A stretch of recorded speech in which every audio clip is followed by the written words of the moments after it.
Hello and welcome. My name is Nathalie Sirois, and I lead the education program at the Global Center for Pluralism.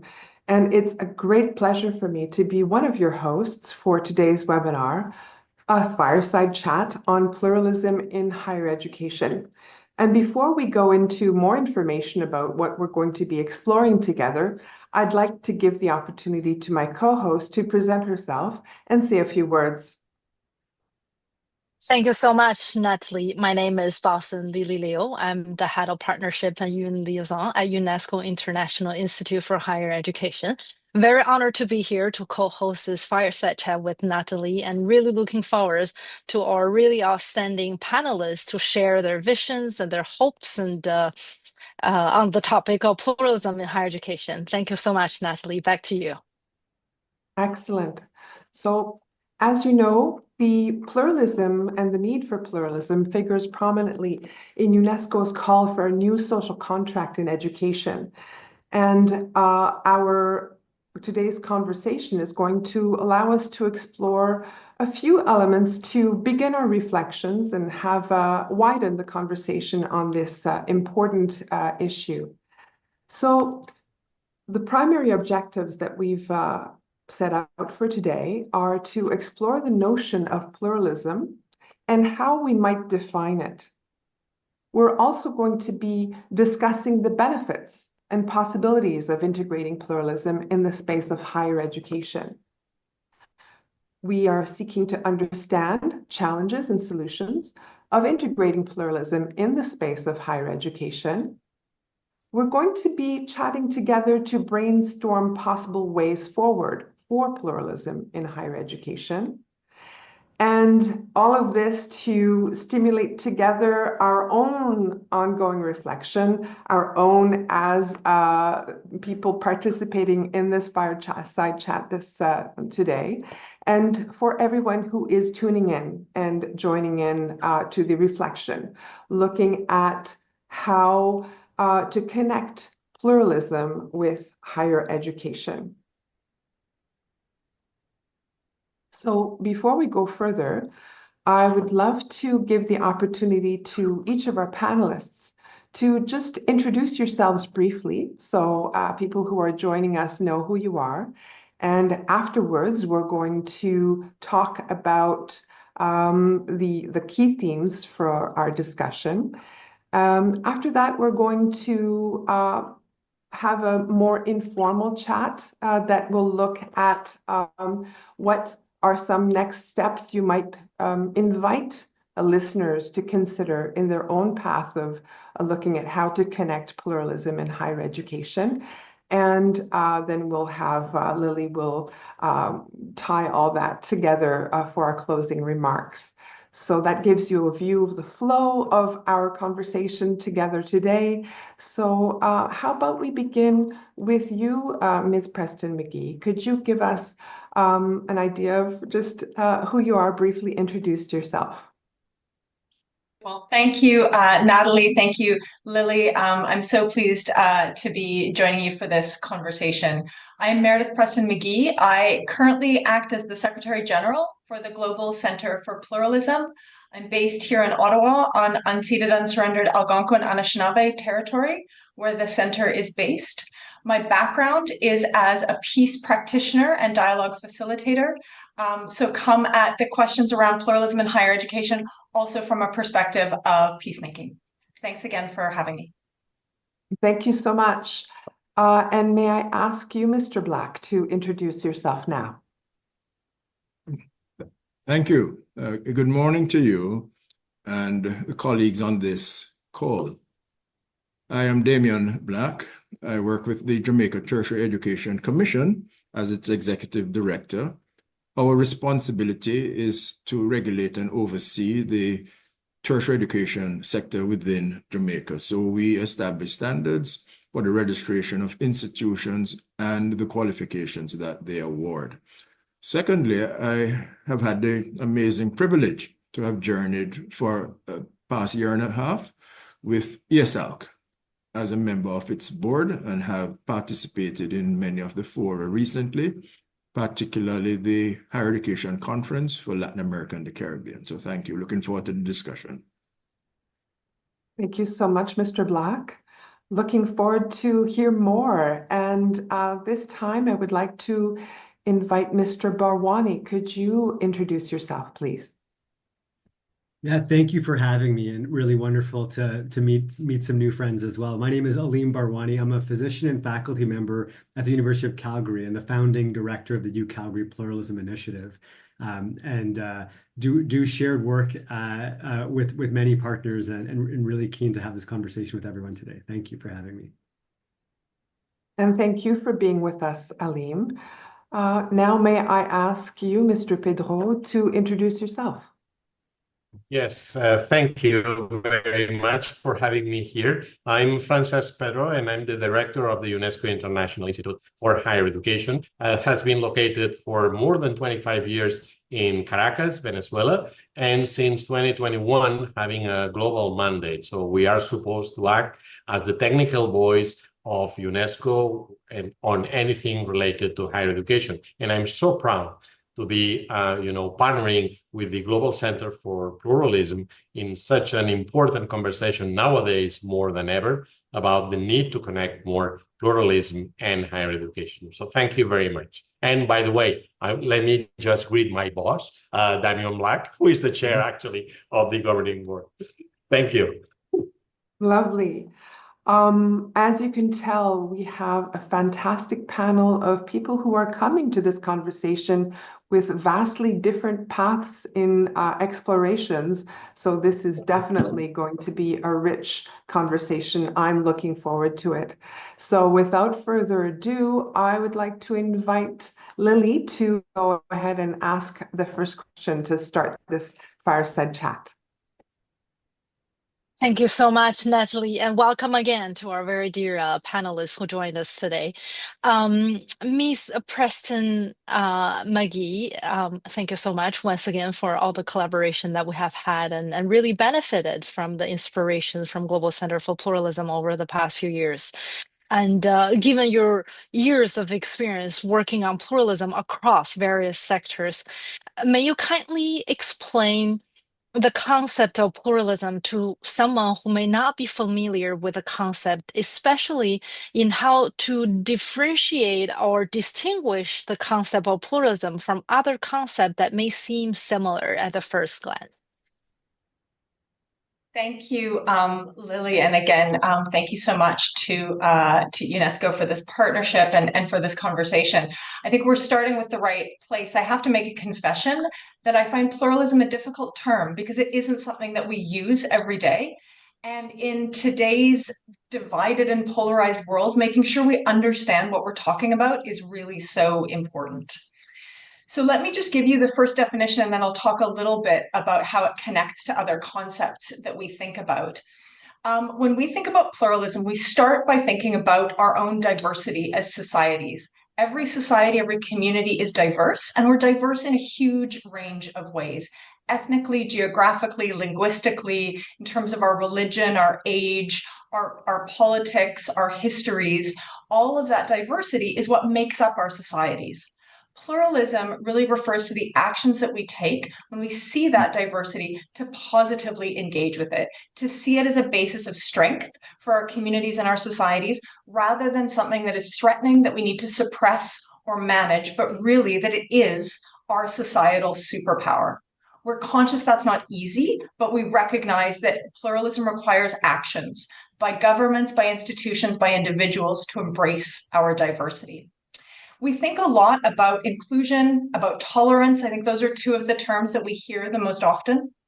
The way that I like to think about them, sort of differentiated a little bit, especially as a peace practitioner, I think about, for example, in a peace process, you would invite people in if you're including. You may already have defined the process, and then you include someone at the end.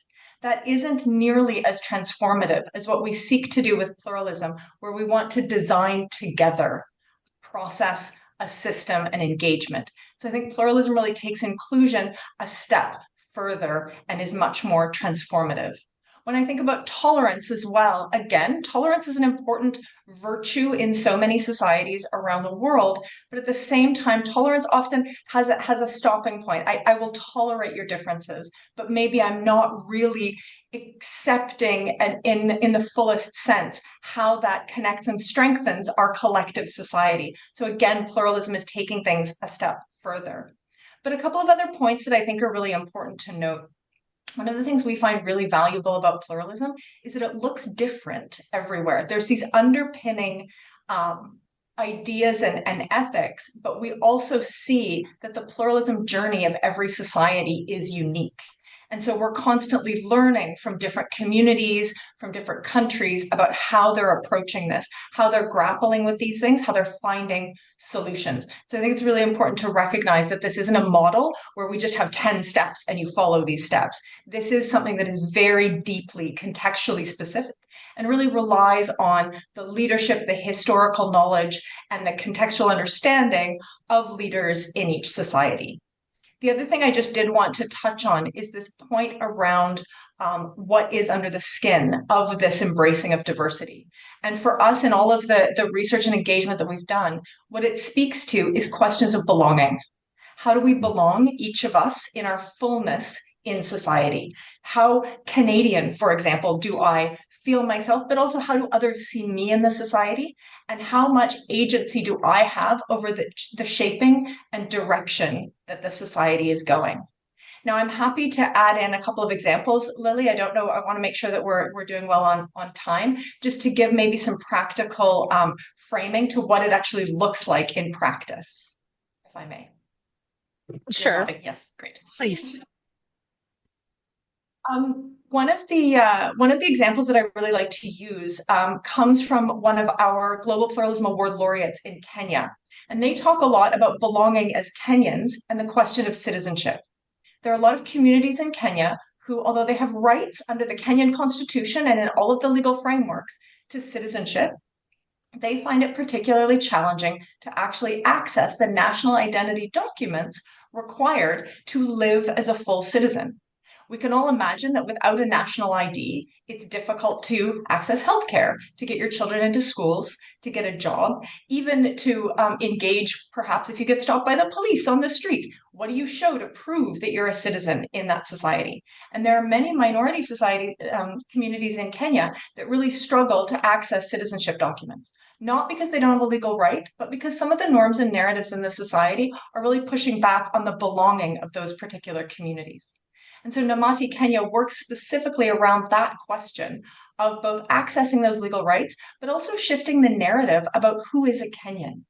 Are you Kenyan if everyone is telling you, no, you can't have your national ID, you can't get a job, you can't get a job. We have to make sure that all of our administrative procedures are embracing all of our citizens. So that's sort of one example I wanted to give. Another is from some of our work in Colombia, where we work with the women of the Ethnic Commission. The Ethnic Commission, as some people will know, was established around the implementation of the 2016 peace agreement. And Indigenous and Afro-descendant women there have taken the pluralism framework that we developed at the Global Center for Pluralism and adapted it with Indigenous ways of knowing, Indigenous perspectives, into a community monitoring tool to look at the implementation of specific provisions around women, family, and generations in the peace process. And what it's doing is turning on its head an implementation process that was coming really from the center down, bringing perspectives from the center to the territories, but really trying to say, how are the territories experiencing and understanding the implementation, and how can they be engaged as real leaders with agency to shift and engage to genuinely implement the transformative potential of the peace agreement there. So that just gives you a couple of examples of how we're seeing it living out in practice. And I might stop there and really looking forward to further discussing it specifically in higher education contexts. Thank you so much, Meredith. When you were talking, what really got pictured in my mind is a picture of a bridge. And while we were really looking for a simple definition of pluralism, clearly that's not the case. It's very complicated. It links very different concepts into one grouping picture, but by the end of the day, really grouping humanity together and different practices together. And with that bridge, it also reminds me the bridge of higher education that we constantly talk about, that links the different scopes of knowledge to practice, innovation to industrial development, evidence to policy transformation at various levels. So looking forward to see how those two bridges can join hands. And with that said, I'd like to give the floor back to Nathalie to see if there's anything you'd like to comment, and hand over for the next question.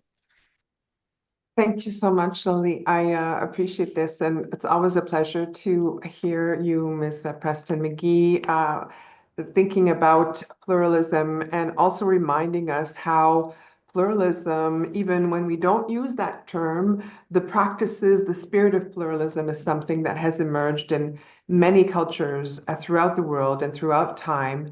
So we always keep that in mind when we're exploring pluralism at our center too, and we get to learn from people all over the world. And to continue our exploration and learning, this time we're going to turn to you, Mr. Black, and so looking forward to hearing from your perspectives on pluralism and the way that you might see that we have what might be the opportunities that pluralism might bring to higher education. So the question we have for you today is, from your perspective, what are some of the benefits and maybe some of the possibilities that we might consider regarding pluralism in higher education? Could you tell us about that? Thank you.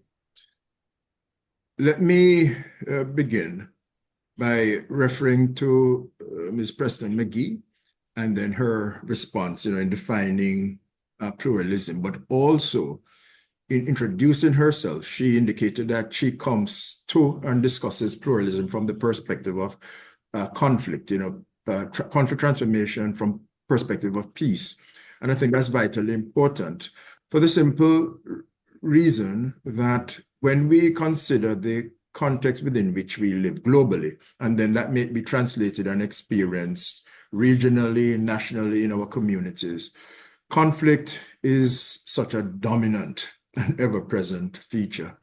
There are many conflicts that we can look at, in Eastern Europe, Ukraine, Russia, etc. In the Middle East, thankfully, we note a ceasefire between Israel and Lebanon announced yesterday. We note as well the continuing struggles, Sudan, Eastern Africa, Central Africa, in places across the Caribbean and Latin America. Not necessarily having to do with country to country, but also intra-country, the gang violence that you may see in Haiti, and etc. There are many flashpoints. And I think that in keeping with the definition and understanding of pluralism as shared by Ms. Preston McGhie, it really is a matter of how do we negotiate differences? How do we negotiate that which makes us distinctive and which is absolutely important to identity and how we live and function, but at the same time, without the appreciation for the fact that we might at least get to the base of tolerating, but more importantly, then moving on to accepting each other. And so without that perspective on pluralism, then we are going to be challenged. Beginning in October last year, we have had certainly across many campuses, university, colleges, higher education contexts, many experiences of demonstrations, with respect to the Israel-Gaza situation. And what we have seen is, as opposed to college campuses reflecting, as opposed to higher education stakeholders reflecting the capacity to engage in meaningful conversation, to bridge the philosophical, political divide. What we see instead is a constant series of clashes, constant series of clashes. And where it is that you would have people in the hierarchy imposing or trying to impose and to stamp out the voice of many. And so college campuses ought to be models for pluralism, given that college campuses are established, their educational programs to train leaders, to train persons who will, by virtue of what they receive in higher education, be able to launch into society in their careers, in their journeys, whatever they seek to pursue, to be able to meaningfully make a difference in their societies. So these campuses have not, unfortunately, reflected the pluralism. They have not reflected that they should be the launch for leaders who can lead positively in a world that is increasingly divided, and starkly so.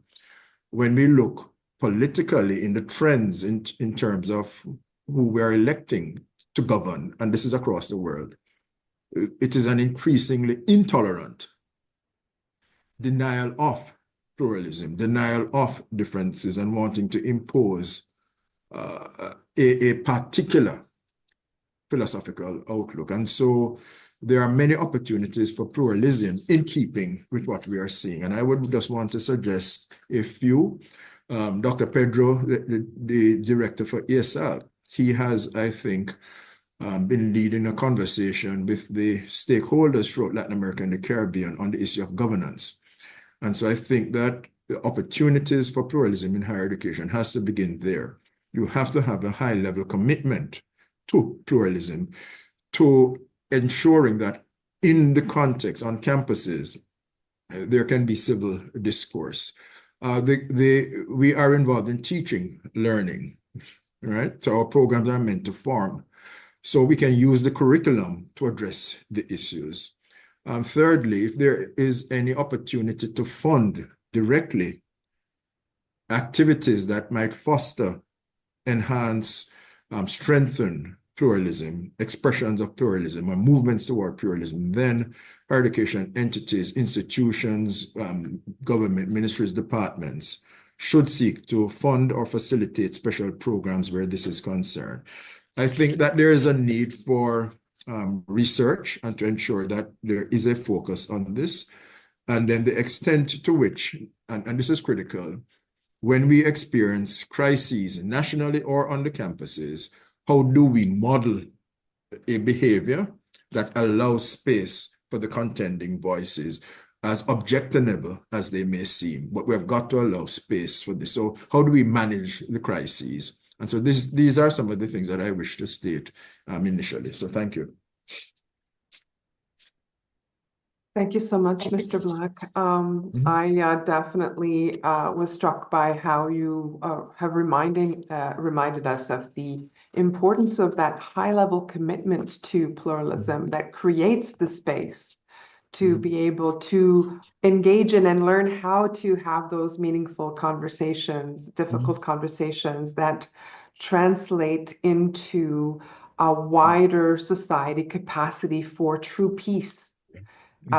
So thank you so much for that. And Lily, I will pass the metaphorical microphone to you. I don't know if you have thoughts that you want to add to this.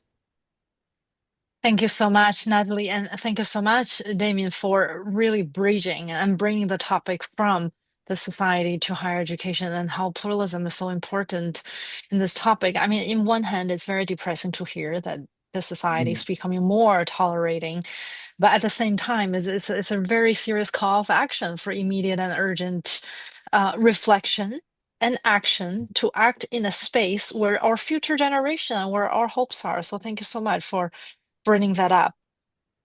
And with that said, if I may, I'd like to invite Mr. Bharwani to really talk about what are some of the challenges and solutions. And from your experience, what kinds of challenges and solutions can be associated with integrating pluralism in the space of higher education on campus and beyond?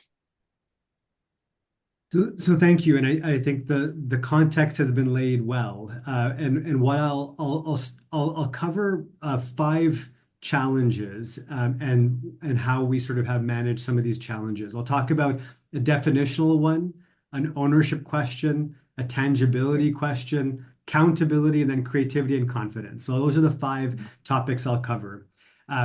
The definitional challenge I think we've already heard about. What does pluralism mean? Is it EDI 2.0? Is it multiculturalism? Is it the new word for diversity? People instinctively don't know what pluralism means. But as we've heard, people are tired of fighting. People are tired of protests and advocacy and scratching and clawing being the only way to feel heard or understood. And so what pluralism does, it puts relationships at the center. And pluralism is not new, even though the term may not be one that we're immediately instinctively familiar with. We are immediately and instinctively familiar with the concepts because we've all felt it. It's a reminder of our own humanity and our shared humanity and what connects us all. So the definitional challenge is actually itself a solution because it doesn't start with any assumptions of what it is or what it needs to be or what it ought to be. The ownership challenge. Pluralism doesn't have a natural owner, unlike certain causes like sexism or racism, which can be owned by an identity group, which then you convene allies around. Pluralism isn't necessarily tied or owned to any single specific community, because who advocates for the public good? Who safeguards and secures the commons? You can't look across the room and just by glancing at people say, you must be someone who understands issues relating to trust and shared understanding. But there are cross-sections across all communities who care deeply about how we can collaborate and communicate to achieve common purpose. And there are communities with whom pluralism naturally resonates, especially Indigenous communities, but also many, many other communities, Indigenous and non-Indigenous communities, who can jointly co-create paths forward that bring forward insights and languages, practices, safeguards, structures to revitalize historic ways and contextualize them in different contexts. So these ways help to enshrine pluralism in their own communities in different ways by also bubbling up lessons that can cross over across to other contexts. So it is an opportunity to revitalize, to learn about ourselves and our past, to learn from each other, and then to respect and value each other in that process as we figure it out. So it doesn't paper over difference. It actually helps us know ourselves better in relation to the other. And then in that process, helping to also understand the other and ground ourselves in a common humanity. There's the tangibility question. You cannot touch or see trust and shared understanding. It's inside us. It's between us. It's being able to hold 2 seemingly opposing ideas in our minds simultaneously, even if those ideas don't agree, even if they might even be in conflict with each other. It is nuanced and cultural and textured. It is the connective tissue that binds us as a society. So it doesn't lend itself well to social media, quick clips and infographics and stats. It's a deeply experienced, lived process. And that's also its power, because you can feel it. And what you feel carries with you much longer than what you read or quickly hear. We can all recognize and remember when we felt misunderstood and when we felt understood. We all can recognize moments when we have felt trust grow. And that tangibility challenge then actually becomes a strength because it's an emotive factor that becomes very powerful, reminding us also in doing this work to impel, not compel, to inspire, not dictate, to learn and grow and never to impose or diminish. It elevates the common purpose and gives us the structures and ways to enshrine this approach in our everyday lives. The accountability challenge. We measure what we think matters. And so in our world, my world here, we count faculty member grants and papers and hours taught. We look for impact factors, but we don't look at the relationships between faculty members, between faculty, staff, and students, amongst faculty, staff, and students, between the institution and communities, across the communities in which we reside, across the communities in which we reside locally, but also globally. Can we share hard truths with each other? And can we come together after having shared those hard truths, come back together? And so these are the qualitative textured pieces that aren't easily countable. But in a system, there's a system that values what you can count. But just because it's going to be hard to make some of these transitions doesn't mean it's not important. Just moving from and valuing qualitative in addition to the quantitative is something that we need to shift towards. And people are beginning to see the consequences of speed at the expense of relationships. And they're looking for alternatives, as Mr. Black mentioned. We need to move at the speed of trust, and we need to slow down in order to be able to speed up. But it starts with being able to create spaces, even third spaces, to be able to come together and convene with facilitators who are experienced and skilled to help make that happen. And the last thing I'll mention is the creativity and confidence gap. When we started our work on pluralism and inclusive governance at the University of Calgary, leaders were skeptical, and leaders were also unfamiliar. They said, "We know there's a problem, but we don't know what to do." That's a direct quote from one of our studies. They said there's too many silos, there's too much conflict, too much muting, too much erasure. Community and Indigenous and marginalized voices are excluded. Indigenous knowledge systems are suppressed, marginalized knowledge systems are suppressed, but we don't know how to fix it. We don't know where to begin. But what they saw in our work was how we did it, in addition to the products that we generated in how we did it. We co-created this work from the outset with a wide range of communities, Indigenous communities centered, and marginalized communities centered. And to quote Catherine O'Dara Hopper's, we're creating a space where all knowledge systems can exist in public without duress. And that takes time, it takes effort, but there's a way to do it. And that way is what demonstrates the value of the process, and which begins to fracture the challenges and actually turns the kaleidoscope on those challenges to actually reshape them into solutions. So I'll pause there. Thank you so much. I mean, there's a lot of too much that are presented by the leaders whom you mentioned. And I think a lot of other leaders and even stakeholders beyond just higher education leaders can also echo with the too much just looking around them. But I think much more people will echo with the fact that there are ways to do it. And the key is, what do we want to do? Do we have the foundation of trust to believe that the concept of pluralism does not belong just to one, but to all? And we look forward to hearing some more solutions in more solidified forms to at least give people an understanding of where to kick off with those too much questions, so that they can be directed in a way and be boosted with a confidence seeing other people's successful stories. And Canada, being one, have been very successful in working with Indigenous populations and bringing them back not only to education spaces, but also to other decision-making spaces across various sectors. So thank you so much, Mr. Bharwani. If I may now, let me give the floor back to Nathalie and see if you would have anything to add. Thank you, Lily.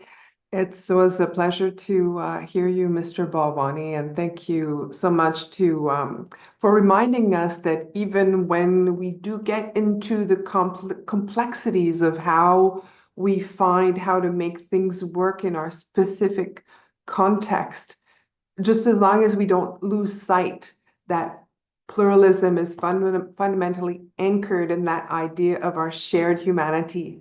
And when there is all that diversity that is recognized and that is valued, as you so aptly said, we are doing this to elevate our common purpose.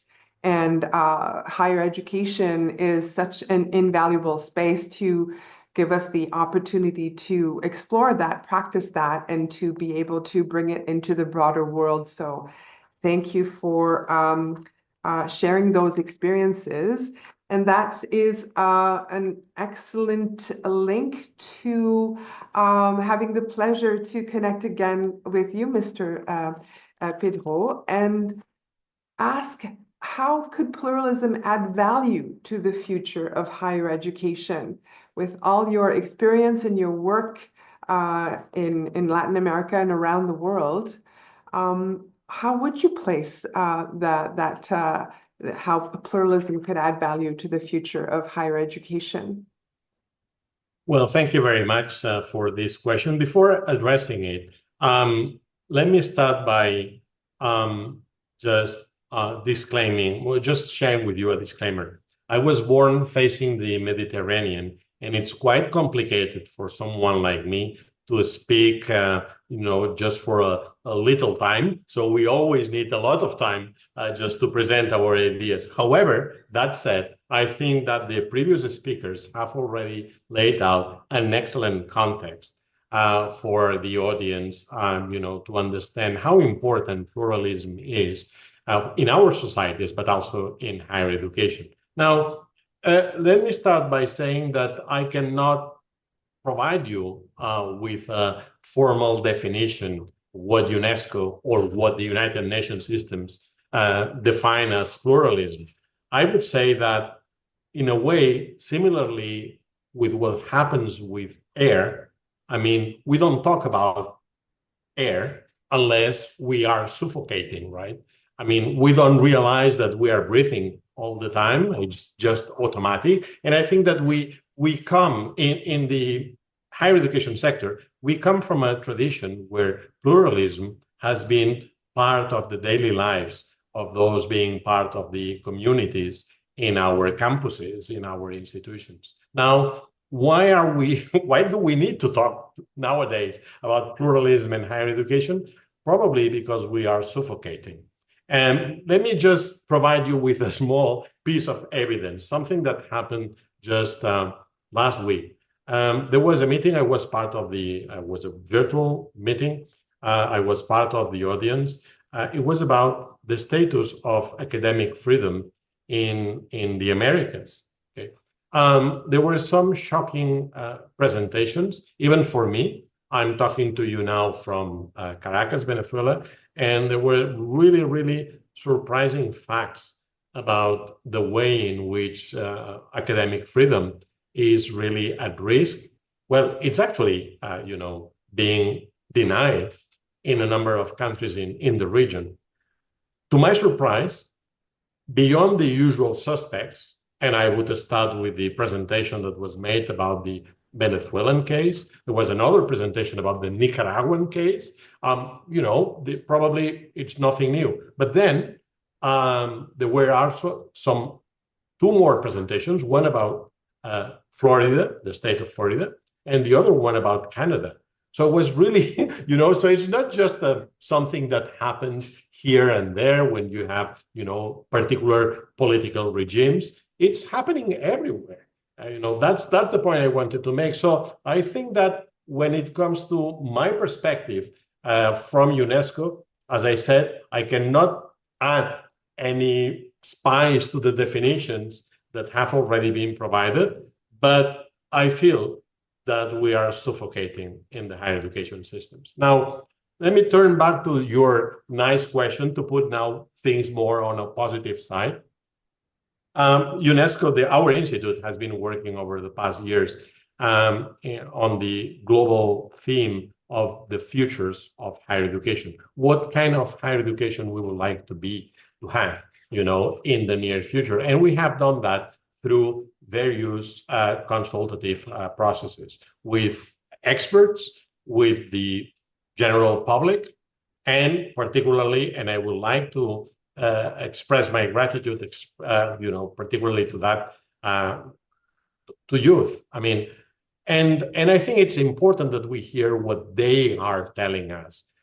I'm going to just comment some of the powerful insights that came from those consultations that are, in a way, given us some ideas about how we can collectively move forward in embracing pluralism in higher education. Well, when you get down to it, as it has already been said, pluralism in higher education is about recognizing, respecting, and even more, leveraging the diversity that is already part of our world, of our societies, the different realities people live, the myriad ways of knowing and understanding. And I think that when it comes particularly, once again, to our region, just acknowledging that besides traditional academic knowledges. We also have the accumulated knowledge of our original peoples. And we need to engage really in a conversation about how we learn from the dialogue between the two. This is yet another expression of pluralism. So in a way, it's not just about acknowledging this diversity, but actively bringing, I would say, different perspectives into conversation with each other. And what's the goal? I would say precisely to become more human, to cultivate a deeper understanding and compassion, because that's what really makes us human. Now, to go down more into the details, the experts consultation highlighted this idea of, we frame this idea as pedagogical pluralism, meaning essentially creating a higher education landscape that somehow mirrors the rich mosaic of human diversity.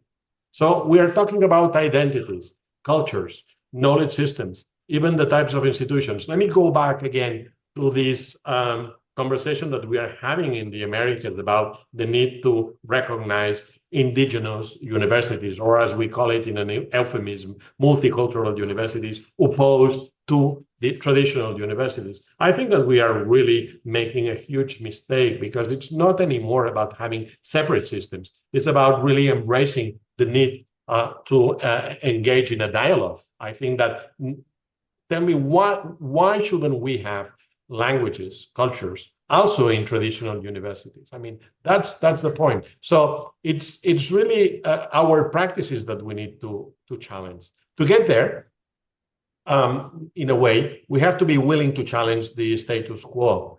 There has been a dominance, so to say, of certain knowledges and norms, often coming from the global north, with exceptions, that have, frankly, I would say, excluded a lot of other ways of being and doing, including knowing as well. Pluralism, I think, pushes us to celebrate forms of knowledge that have been, sent to the margins, to the periphery of our societies, or even outside the walls of our campuses. It certainly calls for a decolonization of our ways of thinking, redistribution of power to be more equitable.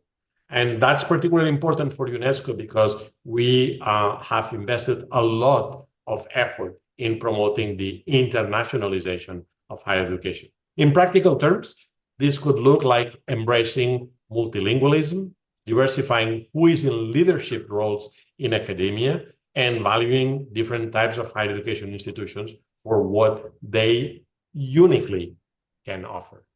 The public consultation, just to add another piece, drove home the importance of higher education being connected at multiple levels. We were talking about concepts like inclusivity, but universality, breaking down borders. Pluralism in that context, at least coming from this public consultation, should give us the tools to forge these connections across people, it has already been said, places, and ideas. I mean, nothing more unique to academia precisely than connecting ideas through connecting people. By weaving pluralist principles into how we teach, how we conduct research, how we engage with the community surrounding our campuses, we can, in fact, equip students to navigate an interconnected world with empathy and understanding, which is really what matters at the end. It's not simply, providing the opportunity to get a job with a higher salary. Good if you can make it. But moreover, we really need to use higher education to promote, civics. I think that's the idea. Finally, last but not least, as you used to say, the youth consultation underscores some critical aspects. That our futures in higher education should be plural. Young people across the globe have remarkably diverse visions about higher education, about the world itself. Pluralism allows us to honor and harness this diversity, as we did during this consultation, rather than trying to squeeze everyone into a, so to say, a one-size-fits-all type of model. It makes a space, we believe, for higher education to be responsive to societal needs at both a global and local level, to really promote service and positive change in communities. What would be higher education if it wasn't able to promote change, positive change, progress? At the end of the day, at least in my humble view, pluralism adds profound value by helping us move towards a higher education that is genuinely for everyone. Remember that our institute has been always pioneering the work for the recognition of the universal right to education, including higher education from a lifelong learning perspective. We would like this education to be inclusive, representative, and in service of our shared humanity and the well-being of our planet. That's today's conversation about sustainability process. I think that this type of approach to higher education would give students the tools to bridge their personal and societal visions, to navigate difference with grace, even I would say with a smile, and to shape a more just and sustainable world. I think that as we look ahead to 2050 and even beyond, embracing pluralism isn't just valuable, it's vital if we want higher education to live up to its potential as a force for not only individual flourishing, but also collective progress. As I said, I made already a disclaimer about being Mediterranean, so sorry about this, but I hope that I made a clear point. Thank you. Right, that has been so valuable, Mr. Pedró. Thank you so much. I really appreciated how you reminded us that pluralism is not only about valuing that difference, but learning how to leverage the strengths of diversity. And definitely, I agree that higher education has an invaluable role in helping us to learn what that means exactly, what it means to move from thinking maybe of diversity and difference as a problem and see it as a strength. Celebrating reminding us also that diversity is not just putting different people who look different in a space, but that it includes the different forms of knowledge and that decolonization piece that is so necessary to be able to get to the real belonging that is at the root of a pluralism orientation. So thank you again for pushing our thinking further. And Lily, if you wanted to add something. Sure. Thank you so much, Nathalie. And thank you so much to our director, Mr. Pedró, on highlighting the futures of higher education project and especially on the importance of our future generation. As we always say at UNESCO IESALC, it's not that our future is the young people's, but rather the future are the young people. And with one of the main findings out of the futures of higher education project being how diverse youth vision is for higher education in 2025. This means that our future in higher education will need to be plural, and that will be the future, and such future will need to find a way to collaborate and push forward sustainable development for our humanity and our planet together. And if I may, I also want to take this opportunity to thank again to our content partners in academia and in civil society, for example, Global Center for Pluralism, who have really been working with us to address those recommendations from the futures of higher education through, for example, the UN Global Youth Initiative to support young innovators with pluralism journey on policy and project implementation integrated in the space of their projects on higher education transformation and connected spaces. And at the same time, a really, really wholehearted thank you to the trust and the cooperation with member states. For example, to Dameon, who has been our outstanding partner to join hands in launching those actions and those initiatives to support young people in the futures of higher education. So thank you so much. And thank you all for this really, really inspiring conversation for this round. And with that said, I'm gonna give the floor back to Nathalie to start the next round of discussion. Thank you, Lily. I love how all of our panelists have been able to bring our reflections to consider different angles of pluralism and what that might mean for practice in the higher education context with while keeping in mind that such an important role that higher education has for the health of societies that hold them. So we're going to move our conversation to the next step. This time we're going to be thinking and sharing ideas about what might be some next steps, some valuable next steps for people who are maybe listening to us or people who are going to hear about this conversation and continue those conversations in their own contexts. Some valuable next steps for people who are interested in connecting pluralism in higher education. So I would love to hear your thoughts on that and maybe give you an opportunity to build on each other's ideas too. So what would you suggest? Let's start with Mr. Bharwani. What would you like to offer as a thought on that question? So in terms of next steps, I can tell you where we're going in terms of our next steps at the University of Calgary, and I think there's consonance with other places, and also we're also open to working with anyone who wants to work with this as well. And I think what I'll go through a short bucket of items. So one is training, teaching and educating students and staff, faculty, communities how to dialogue, how to participate and how to host difference, and how to participate in consensus-based decision-making, which doesn't mean unanimity, but it means that those different voices have been included and that we've sought to understand those different voices. Integrative thinking skills. How do we hold two ideas, opposing ideas in our mind simultaneously, and find new ways forward that don't seem immediately obvious at the time, but come together as they marinate and as we collectively, jointly assess and solve the challenges in front of us. And then futures thinking. How do we begin to be able to envision futures, not just for the youth here today, but for youth, as Kent Monkman says, who are the future ancestors?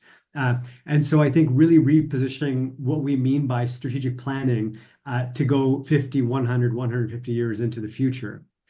I think it's very important that we create third spaces for dialogue where we can suspend rightness and wrongness, right? To paraphrase Rumi, but actually have places where we can have conversations, facilitated conversations, just to, if for no other purpose, to begin to humanize each other and prevent further entrenchment, a place where we can go to be able to unmute and ask questions in safe, healthy, productive, constructive, perhaps even creative ways. And I think a lot of these questions converge in spaces of governance. Where and how do we make decisions? Many of our governance systems and structures and processes are historically Western models. There are a lot of lessons in indigenous ways from marginalized communities.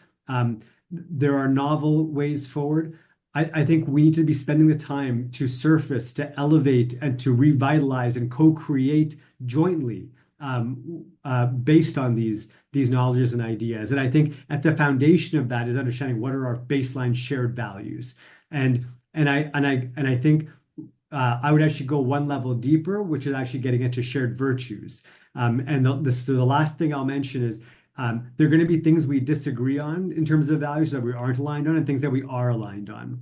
And I think things like empathy and humility and curiosity are likely ones that we'll agree on. And what we've found in the literature was simply saying prior to hearing a student grievance, for example, we're an empathetic institution and we seek to understand perspectives different than ours. Empathy scores go up by 20%. So very simple interventions can transform our institutions at the heart of decision making. And I suspect these are all a bundle of things we can all do together in different places and learn from each other along the way. Thank you so much for that, Mr. Bharwani. I suggest that we go from one person to the next to look at the next steps you would like to offer. But if you do want to react to each other's ideas, please, that will be so interesting and I think useful for all our listeners beyond our conversation here. And after each one has had the opportunity to speak, I will protect a space for you to continue that connection between each other too. I think that's important. Ms. Preston McGhie, what would you like to bring to our thinking in terms of what would be some possible next steps, people who are interested in connecting pluralism and higher education, what they might consider?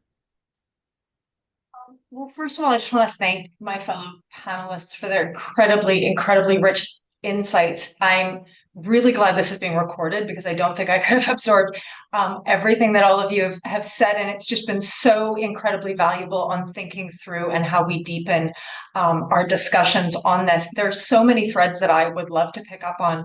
But in fact, actually, Aleem, what you've just said is very much something that I think is really at the core of some of the next steps and skills that I would really want to encourage people to do. And the first is to say that we talk about the need for dialogue and for trust.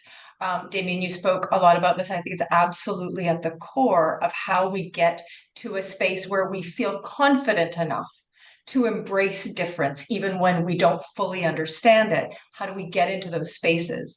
But I think we also need to be kind to ourselves that not everyone has the skills to facilitate that dialogue, and that they are skills. They're skills that can be developed and learned, and that there are a lot of resources and ways that you can engage on your own campuses and with others in terms of building those skills to facilitate that kind of dialogue. The other thing I would say is as a reminder that there are many different ways to hold those dialogues. We work with a phenomenal university professor here in Ottawa, Carleton University, who's a professor of political science. She's Jewish, and a Palestinian law professor at the University of California Pacific. And they actually met online. And it's extraordinary to me when you think about spaces for dialogue. We don't always feel that the online space is a space where they're able to engage, but they actually do a lot of really interesting practice about how you have dialogue in online spaces, how you connect with one another when you're not able to come together, and are able to build a phenomenal relationship based on the shared values, Aleem, that you mentioned, and also figuring out how they can communicate well and effectively with one another. And often we don't, as I mentioned about pluralism being a concept that people maybe have different views about, if we get to a place where we understand what each of us means when we speak different terms and phrases, we can begin to open a space that is centered around understanding and common humanity. I think too often in our global context, we're trying to win a conversation rather than have a conversation. And I think there are a lot of skills out there that help us to lean in to these spaces that might feel uncomfortable, but are enabling us to facilitate that kind of dialogue. There's a huge value in both private and public spaces and formal and informal spaces. And so again, thinking about how you can lean into different areas and spaces on campuses in order to have these kinds of conversations. But the other piece that I did want to pick up on, and again, Aleem, you're reading my mind, is this question of decision-making and governance. That often we also need to think about this not in terms of, for example, dialogue between university administration and students, or students and faculty, but within the spaces in which we take decisions, how are we ensuring that diverse voices are being surfaced and that we're able to look at a problem from all of the different angles? And so really taking a pluralist approach to decision making. And again, I think there's a lot of really good resources, and resources certainly that we at the Global Center are developing around questions of leadership and decision making, and thinking really carefully about our own roles in taking those decisions and moving that forward. And the last thing I would just say that I think is a skill that all of us can do well to build, and it might feel simple, but I do think it's really powerful, is listening. And I think often we don't, and I love, Francesc, your comment on we don't talk about air until we're suffocating. And sometimes listening feels almost that we're in such a reactive posture in all of our lives that we have to respond to everything, when in fact, we can take a step back. And when someone says something to us, our response can be, tell me more. I want to understand where you're coming from so that I can understand and make a better decision, open a space for dialogue, and maybe learn something different myself about how I'm going to take these things forward. So I think there's a lot of these skills and muscles that we can be exercising better, each of us as individuals, each of us as leaders in our own spaces, and of course, as institutions more widely. We'll leave it there for now. Thank you so much for Ms. Preston McGhie for those thoughts. I'm hearing already all kinds of rich threads for people to, for ourselves and for our listeners to continue the reflection, because of course that is part of our objective in our conversation today, is to invite more people into this reflection and conversation, and that this can be a starting point. So with that idea in mind, I would like to turn it over to you, Mr. Black. And what do you think would be some valuable next steps for people who are interested in connecting pluralism and higher education? Thank you. Thank you. I would reiterate what I said initially, concerning the need to focus on governance, owning at that level, looking at curriculum and how the teaching learning process goes, to try to identify and emphasize what it is we think would facilitate greater pluralism, looking at students, funding initiatives, and so on. But what I'd want to speak to, and I want to go back to the point I'd made initially concerning governance. And I think what Francesc shared in terms of the consultations that he participated in recently is significant. I think, but first of all, let me just give a disclaimer, not similar to Francesc's disclaimer. But forgive me if I meander a bit. All right. Let me tell you why I say that. We're speaking about pluralism. We're speaking about constructive dialogue, conversations, listening. We're speaking about matters related to ideas of democracy, participation, inclusion. I like what Francesc said, that the tendency, pluralism is really about bringing to the center or allowing to participate knowledge systems that have been pushed to the fringes. Excellent way of putting it. So, having said all of that, I am not an anthropologist, I'm not a sociologist, I am not a political scientist, anything like that. But from my humble perspective, my little perch, as I look on, I think ideas such as democracy, pluralism, diversity, equity, inclusion, making a space for indigenous people, listening, all of this. Human society has functioned for thousands of years on the basis of hierarchy, oligarchy, control, limiting different and divergent opinions. And so what we're speaking about when we talk about pluralism is to try to include and alter these structures, all right? So how society has been governed, you name it. I think that we have had a very short period of democracy. All right. Short, meaning this really is post-World War II. The world orders were restructured so as to allow post-colonialism and allowing for different voices, nation states, etc. So essentially from the 1950s, from my perspective, in the 1980s, you have what I consider to be the reality of, and I use this term, the empire strikes back. All right. So beginning with emphases on structural adjustment in the 1980s coming up, a new order of organizing the economy, which really was going back to what existed in the age of feudalism, imperialism, colonialism. So when we speak about pluralism, this struggle, we have got to be prepared to fight and to fight intentionally and to utilize the resources available to us to ensure that it actually has a chance to succeed. In my opening remarks, I spoke to where the political winds are blowing. And from what I see, it's towards greater intolerance. I like what Francesc said in terms of the conversations he's been involved in recently. He spoke about Venezuela, Nicaragua, but he also spoke to Canada and Florida.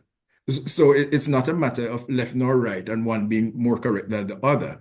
It's a hardening of positions, which I see, and I don't even know if this is a word. My colleagues, Aleem, Francesc, and Meredith might say, but it seems to me to be focused on greater polarism.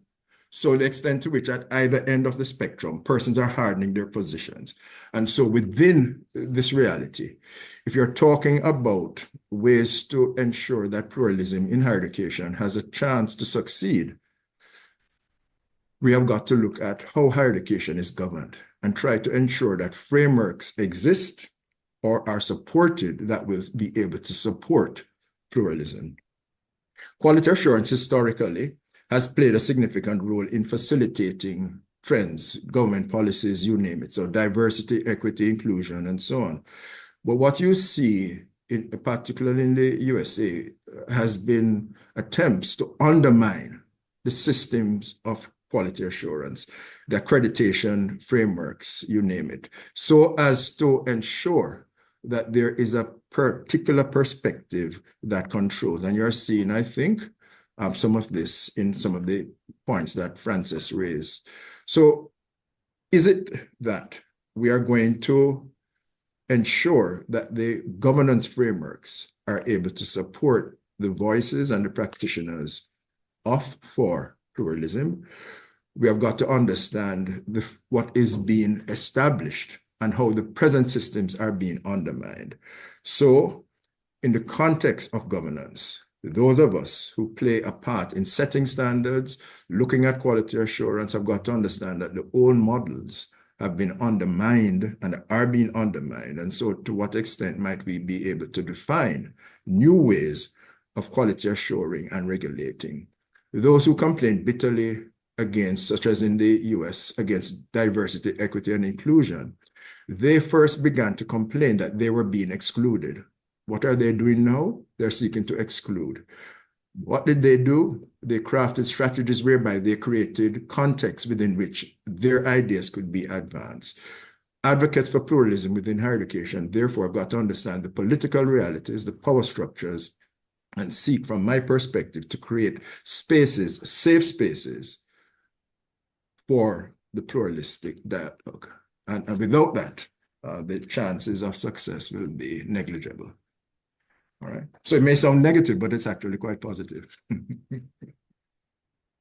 Definitely. Thank you, Mr. Black. I agree with you that being sober about our thinking, and it doesn't have to be negative at all. And it is for us to succeed in the advancement of pluralism, it's important that we keep in mind that pluralism doesn't happen by accident.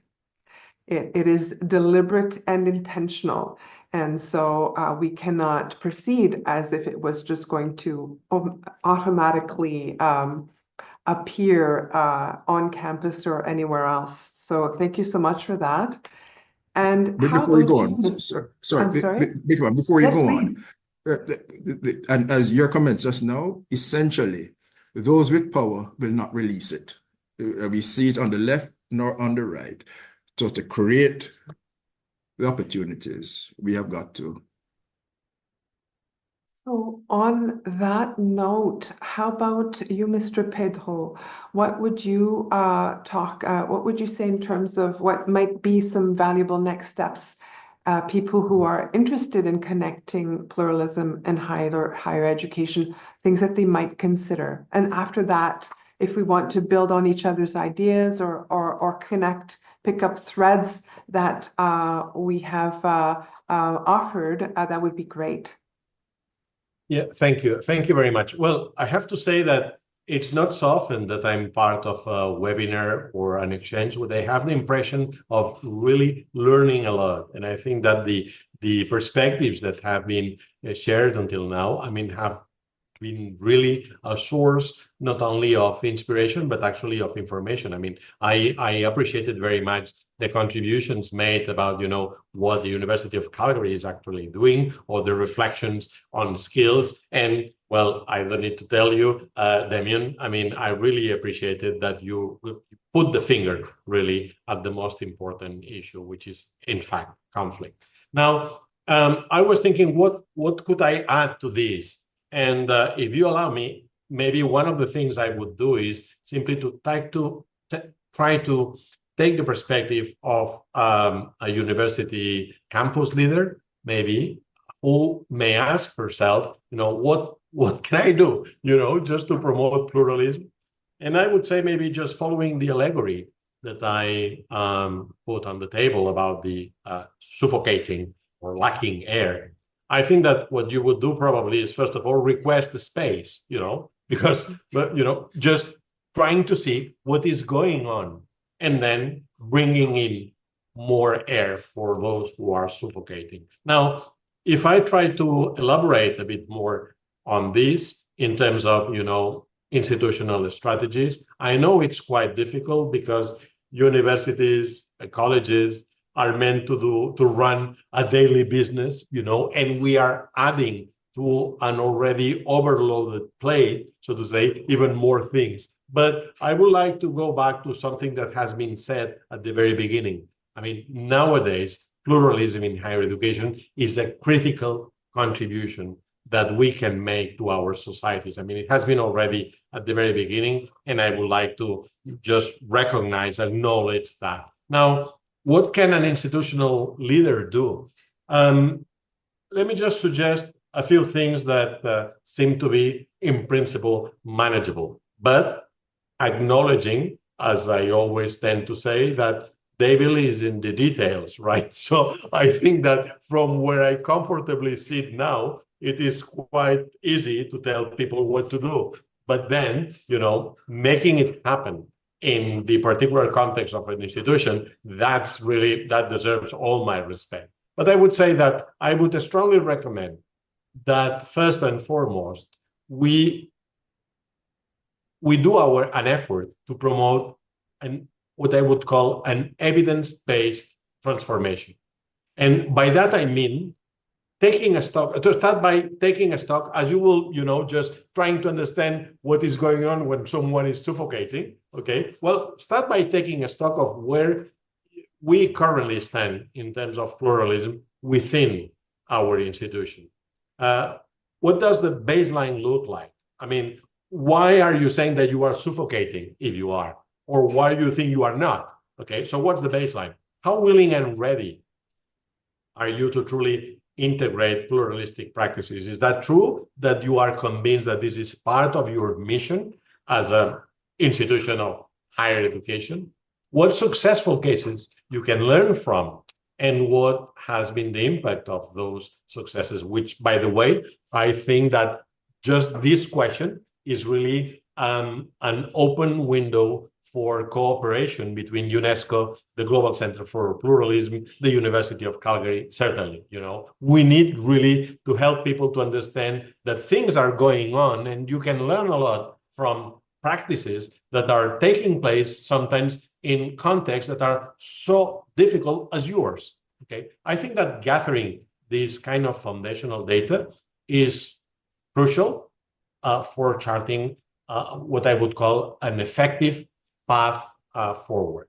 Now, the second point is, even if you feel alone, and I think that that's, well, you probably, if you have, even in the audience, we have institutional leaders, I think that one of the most important feelings they share across the globe is that from time to time they feel alone, right? So I think that in this area, they shouldn't feel alone.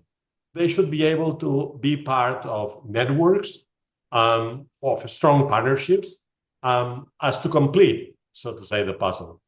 I think that we should start by recognizing that pluralism involves working across diverse stakeholders, but also across institutions and eventually across countries as well. Well, this is not, I said already, I made the confession at the beginning, this is not easy, right? And some contexts may prove more challenging than others. I already mentioned, and Dameon took the floor as well, I already mentioned some cases all over the place that in a way reflect the complex global dynamics that we are facing today. Now, third element, well, keep the dialogue going on. Try to make sure that in the governance of your institution, in the daily life, of your campus, as Dameon has already said, both dialogue and consensus building are felt as part of the atmosphere. Okay, you don't feel, well, you would feel if they were not, right? But they are everywhere. We need to find a kind of a delicate balance between, I would say, realistic implementation, what can be really done, and the ever ambitious goals, understanding that the practice of pluralism in higher education may require, in current times, a step-by-step approach. Because no matter what you do, if you just flag out that you are in favor of pluralism, you will be immediately attacked. Okay, and I think that that's something that we have to recognize. At the end of the day, I think that the realization of pluralism comes down to people, to each of us, and that's precisely why we need really to support institutional leaders when it comes to that. And finally, let me just highlight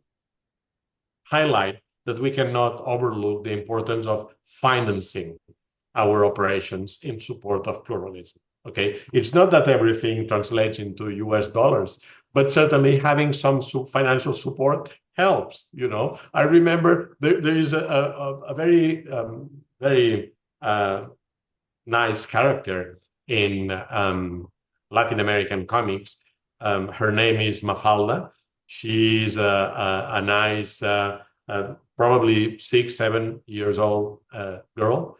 And I remember one of the cartoons when she's saying, well, money is not everything. You also have checks, right? So I think that, well, anyway, I think that the conversation about how we finance the support of pluralism will be also subject to attacks. But once again, financing education, and I think that supporting pluralism is part, or should be part, of our commitment to education, is really key to driving real change. Certainly, before taking any action, we should ask questions about, our real capacity to implement, particularly when it comes to, for those working in contexts where resources are scarce. Do our institutions, particularly in the global South, have the necessary budget to support, for instance, training on integrating pluralism into teaching and learning, for instance, or they would always find an excuse saying, okay, yeah, we have just a little bit of resources and we have to devote those resources to making sure that we have an excellent PhD program on whatever, physics or whatever. I think that, commitments in institutions translate quite often into budgets, and securing adequate resources is a prerequisite, I would say, for turning our commitments into tangible results. So let me just summarize. I mean, once again, acknowledging that I'm saying things that are very easy said, but quite complicated to implement. But say that my humble contribution would be this. Start by establishing a strong evidence base of where you are at the moment. Foster partnerships, not only inside the institution, but also with other institutions, and eventually also from a global perspective with other countries, and ensure that you have the financial means to back up your ambitions, our ambitions. I think that certainly if we could really send a clear message to institutions that UNESCO, I mean, is really supportive of that initiatives, I will be really, really happy to see that the next step is simply making clear that whoever wants to work for pluralism can count on us, probably with all of us, not only the institutions, but also us as individuals. Thank you very much. Thank you so much, Mr. Pedró. I think a very strong call for leadership and a definite reminder that none of us can do pluralism alone, that advancing pluralism requires that we work in networks, that there is collaboration. So before adding a few of my own thoughts that I've grabbed from threads that you've shared, would any of you like to react or connect or build on something that you've heard from each other? Yes, how about you, Ms. Preston McGhie? Thanks, Nathalie.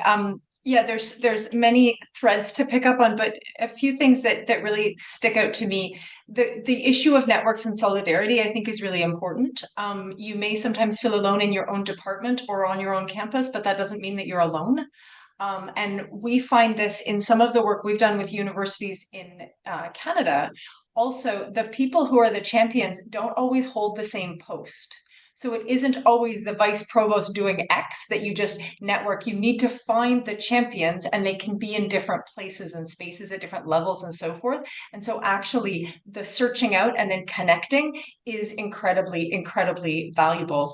Dameon, your point on power is so well taken.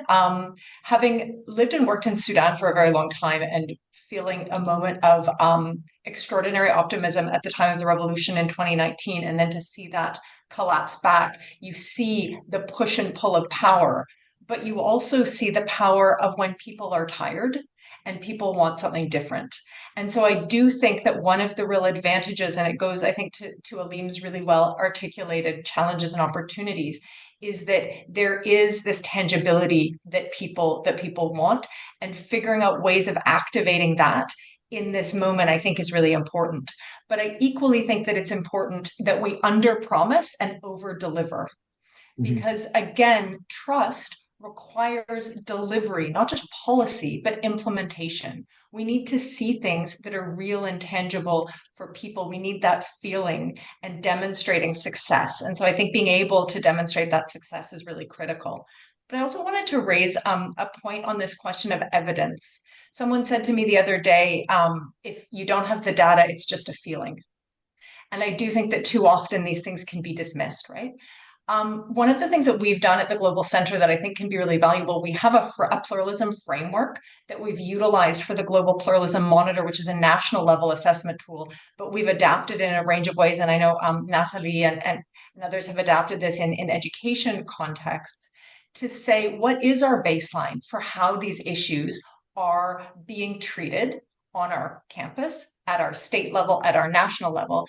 And when we do that from an evidence base across the board, it gives everyone an equal space to start to look at issues, not because we're directing them maybe at one department that we feel is deficient or so on and so forth, but you're taking a holistic look at everything and you're agreeing this is where we stand now, and it gives a springboard for some different kinds of dialogue among leaders around those different tables, and can be a useful frame for that kind of evidence-based assessment at an institutional level, Francesc, that you were talking about. So I just wanted to raise that as well.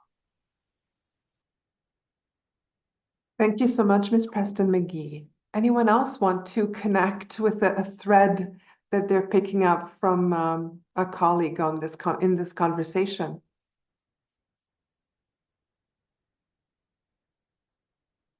Mr. Black, am I seeing that you would like to add something? Thank you. Yeah, let me speak in terms of what Meredith and Francesc spoke to in terms of building networks.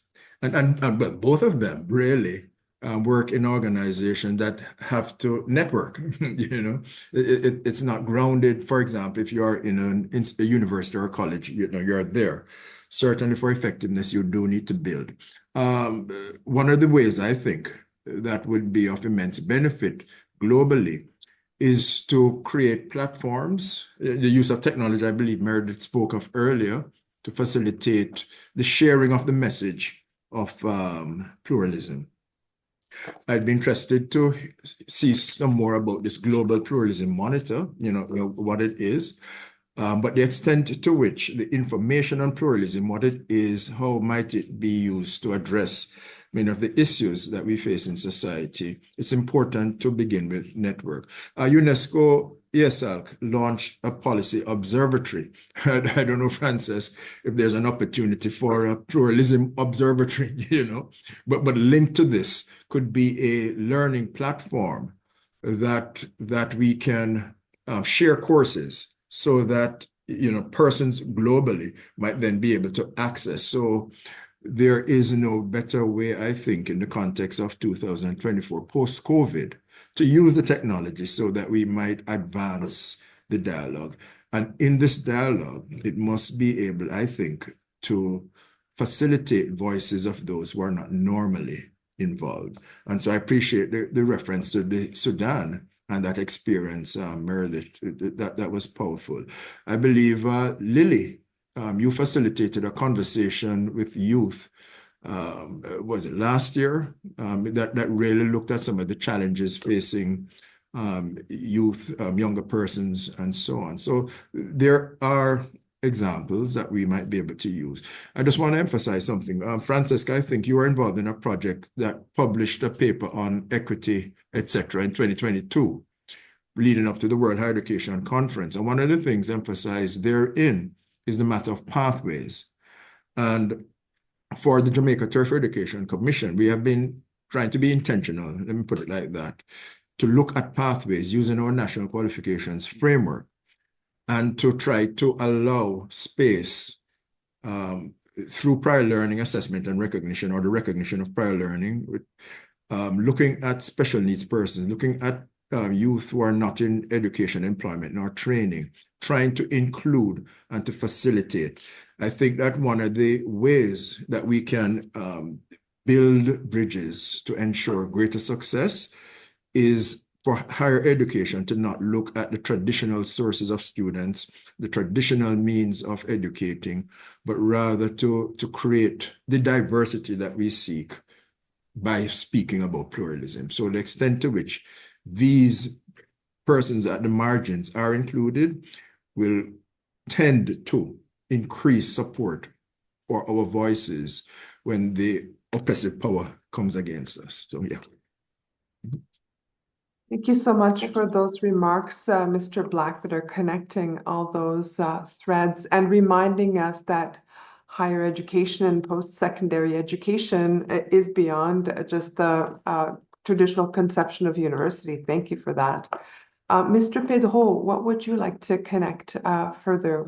No, I just wanted to use the opportunity, just a few seconds, to comment precisely on Dameon's last point, which was about precisely of making sure that higher education is not, or doesn't remain anymore, the privilege of the few, but rather, that we contribute, at least that's our commitment from UNESCO, that we contribute to the enforcement of the right to education for everyone, which for no reason should exclude higher education. I think that bringing diverse populations, even if you wish, equity-deserving groups into higher education is still a pending issue. And we shouldn't talk about pluralism simply as considering it a matter of a conversation between the elites themselves, but rather at something that is still pending because many are absent from our institutions. I just wanted to add that. Thank you. Thank you so much, Mr. Pedró. Mr. Bharwani. So I'm enjoying and I'm learning and I'm sort of growing in this process. And I wanted to also double down on two things I just heard. And every time someone speaks, I have additional two things I want to say. So the first thing is on your last point. Universities not only need to be inviting people in, but the universities need to be kicking down their doors and existing in communities. And so the more we can decentralize our community, our institutions, the more we can not only build trust with communities, but be a source of seeds of trust in communities. And I think there's a really powerful opportunity and unique positioning of higher ed institutions to do that across all communities. And we don't talk a lot about urban-rural. We don't talk often about rural as an equity deserving community or as a marginalized community, at least in my world.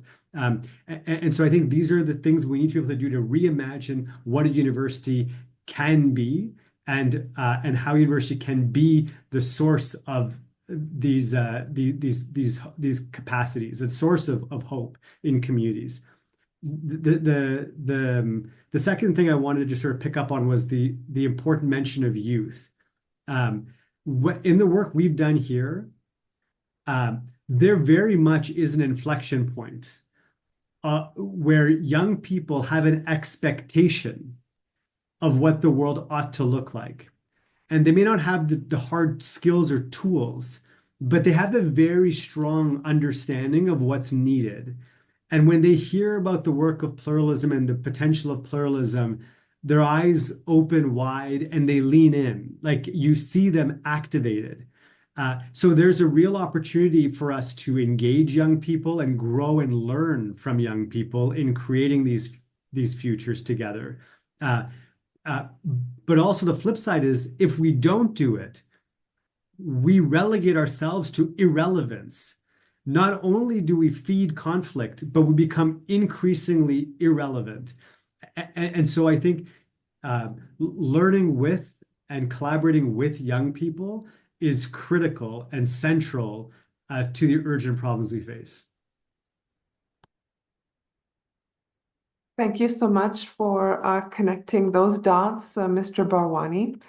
Some of the themes that I've been hearing recurring in your remarks in terms of possible next steps to consider when we're in higher education and wanting to maybe connect with pluralism is, of course, we've heard it again in different ways, that question of governance and leadership.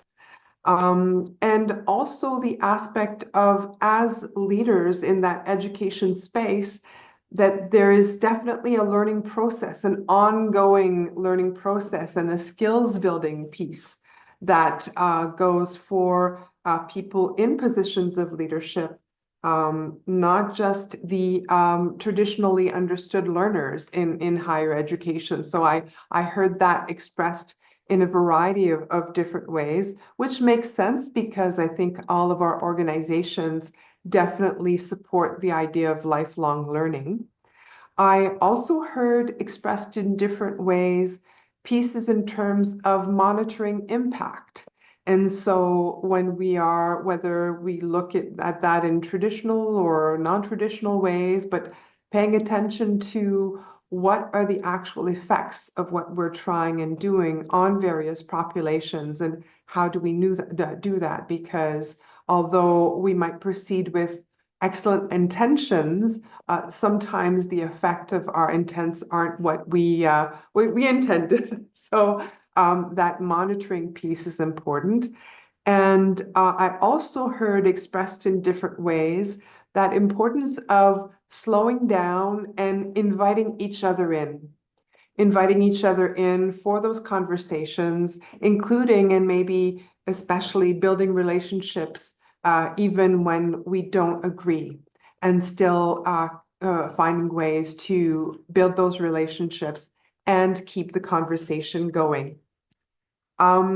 So thank you. I really don't want this to end because I am learning and benefiting so much from listening to each of you on this panel. This has been very enriching and a lot of depth in what you have shared, and a lot of material to definitely feed my reflection, taking notes, and I'll be following up on how I can connect this to my own work. So thank you for this.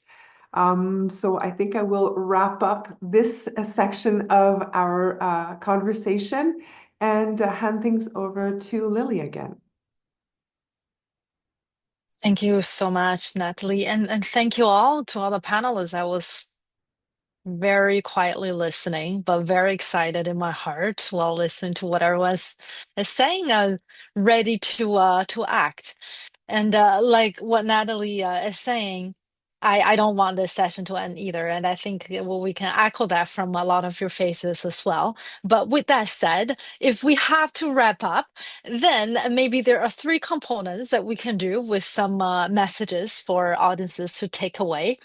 The first category is on the definition of pluralism, or maybe instead of defining what pluralism is, defining the interconnected nature of pluralism through what pluralism can achieve may be helpful. And that include some other things from this conversation, including common understanding and common humanity, shared values and shared virtues, inclusion and universality, making meaningful differences from the campus to the society. However, depending on wherever you are, based on your own context, there are definitions that you can draw along with the opportunities, the challenges, and solutions that you can see in addressing your own context, drawing upon the experiences from other contexts. And the second category is really on challenges. I think we have heard a lot of challenges today, and we have heard several, too much. So we do understand that this is a very challenging area to work on. However, with a framework of the 5 identified areas of challenges, from definition to ownership to tangibility to accountability and creativity, there are some parts that we can at least take one step at a time, start with simple but manageable solutions to start combating what we're facing into small pieces. And another challenge is it's really on lifelong learning. But what I'm also seeing here is it's not just a challenge, it's also an opportunity. And as pluralism is an area that involves this constant renewal of knowledge and actions and tool designs, it is this learning process that we all need to go through, but go through together. And then moving to ways forward, maybe if we have all listened carefully, Meredith mentioned that one of the most important tools is actually listening. And that is the place where we can all start. And beyond listening, reserving safe spaces for people, for different higher education stakeholders who are at different levels of readiness for pluralism should take place so that we can allow the conversation among people to happen to further lead to the actions that will allow people to work individually and collectively on pluralism. And next one is on systematically planning with evidence-based approach on higher education governance, feasibility, and impact of successful pluralism practices to further open up conversations and building confidence. And last but not the least, financing is very, very important. It applies to pluralism in higher education, but also applies to other areas of educational work. And with the resources, some of the trainings, for example, mentioned on skill building at institutional level can take place, but without resources, we will all be dreaming together for a very long time. So maybe just to wrap up and conclude this session, a key question is, we do see those challenges, but can those challenges that are relevant to us and make us really feel, can those challenges bring us together? And can we focus on building strong partnerships with the understanding that no one is alone, because the foundation is that pluralism does not belong just to one, but to all. And as Nathalie mentioned, pluralism does not happen by accident. It happens by intentions. And can we align our intentions and join hands in our efforts in supporting with awareness, with integration, and implementation of pluralism in higher education? And with that said, we need more and we need everyone. And for whoever's listening in, whether you're a senior leader at a university, a policymaker, a professor, a student, or just one of the general public who's interested in this topic, we look forward to further exploring ways to learning from each other and to opening doors for collaboration. And thanks again to our 4 panelists, Mr. Aleem Bharwani, the Academic Director of University of Calgary Pluralism Initiative, Mr. Dameon Black, the Executive Director of Jamaica Tertiary Education Commission and Governing Board Chair of UNESCO IESALC, Mr. Francesc Pedró, the Director of UNESCO IESALC, and Ms. Meredith Preston McGhie, the Secretary General of the Global Center for Pluralism. Thank you so much again for joining us in the Pluralism in Higher Education fireside chat today, and all the inspirational gifts of thoughts you have so kindly brought with you to the chat today. And also thanks to my co-host Nathalie from the Global Center for Pluralism and the support team from both UNESCO IESALC and the Global Center for Pluralism for making this chat happen. And now let's wave together to our audience with a message that we're ready to welcome you to Pluralism in Higher Education and hope to see you all soon. Thank you so much again. Thank you. Thank you. Thank you. Bye-bye. Bye-bye. Bye.